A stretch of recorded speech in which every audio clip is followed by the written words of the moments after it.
So you think you're an alpha, or maybe a sigma, or maybe you're worried you're a beta, this whole concept that somehow managed to survive alongside fedoras and novelty protein powders. You've seen the ads. Transform yourself into an alpha male. Take charge. Command respect. Pay me $18,000 for the privilege. And suddenly, every bloke with a bank account and an inferiority complex is scrambling to prove he's the wolfiest wolf in the pack. But let's take a step back here. Because, spoiler alert, you're not an alpha male, and honestly, neither are they. The whole concept is nonsense, and I'm here to tell you why. So grab a cup of tea and let's dismantle this silliness piece by piece. Let's start with the so-called science behind the alpha male idea. Picture this. A group of wolves in captivity, all stressed out and behaving more like contestants on a reality TV show than actual wild animals. Researchers observed their squabbles and decided, aha, there's an alpha male leading the pack through brute strength and dominance. For decades, this became gospel for understanding hierarchy, not just for wolves, but for humans. After all, who wouldn't want to model their behavior on a caged wolf suffering from cabin fever? But here's the kicker. The same scientist who introduced the term later debunked it.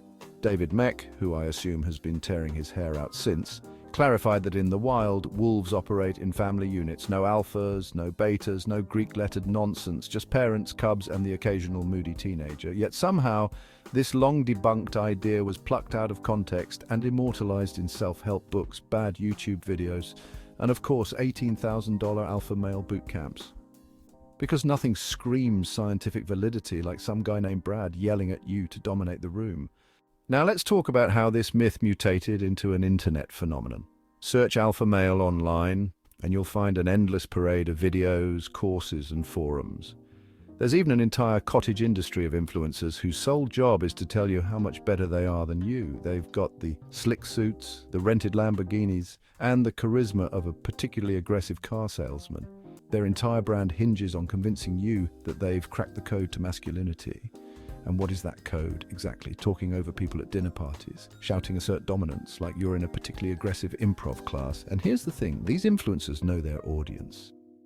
They're targeting men who feel lost, insecure, or frustrated. It's not about the Lamborghini or the six-pack abs, it's about the promise that you too can finally feel good enough. Never mind that their advice is about as deep as a puddle after a light drizzle. Now let's address the elephant in the room, or rather, the wolf in the room. These courses are absurdly expensive. Some of them charge more than a year's rent for a weekend retreat where a self-proclaimed alpha will teach you how to dominate life. Meanwhile, the so-called alphas running these courses are often walking disasters. Let's not pretend these guys have it all figured out. For every video of them confidently striding into a boardroom, there's a divorce settlement, a bankruptcy filing, or a tearful apology video lurking in the background. In fact, for every video of them being all alpha as fuck, there's a video of them having a meltdown and absolutely losing it for the tiniest thing. Shut! Watch, there you go. If they really had their lives together, would they be spending their weekends yelling at insecure men in hotel conference rooms? Let's not sugarcoat it. This alpha male narrative is harmful. For starters, it encourages men to suppress their emotions. Because nothing says strong and masculine like pretending you don't have feelings, right? Grief, bottle it up. Vulnerability, forget it. Just flex your jawline and hope no one notices the existential crisis brewing beneath the surface. This toxic mindset doesn't just hurt individuals, it damages relationships too. How can you connect with someone when you're constantly trying to prove your dominance? Friends, family, partners, they're not looking for a leader of the pack. They're looking for someone real, someone they can trust. But the alpha male mindset turns every interaction into a power struggle, and let's not ignore the ripple effect. The alpha bro culture spills over into workplaces, social circles, and even politics, perpetuating the idea that aggression equals strength. It's exhausting for everyone involved, and frankly, a bit embarrassing. Here's the irony. The traits that truly make someone respected, kindness, humility, emotional intelligence, are the exact opposite of what the alpha male crowd promotes. Real confidence isn't about crushing your opponents or peacocking at the gym. It's about knowing your worth without needing constant validation. The strongest people aren't the loudest, they're the ones who lift others up. They don't need to dominate the room because their presence speaks for itself. So, while the alpha male wannabes are busy shouting over each other, the real leaders are quietly making a difference. So, what's the alternative? If you're feeling stuck or insecure, there are better ways to build confidence than pretending to be an alpha wolf. Start by working on your self-awareness. Understand your strengths and weaknesses, not to exploit others, but to grow as a person. Next, focus on genuine connections. Instead of trying to dominate conversations, practice active listening. It's amazing how much respect you'll earn just by showing interest in others. And of course, take care of yourself, physically, mentally, and emotionally.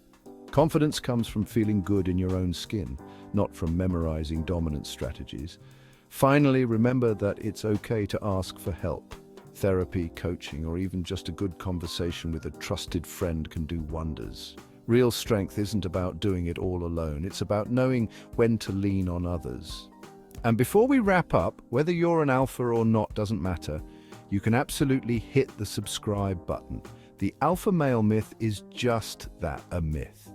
It's a relic of outdated science, inflated egos, and aggressive marketing. You don't need to be an alpha to be successful, respected, or loved.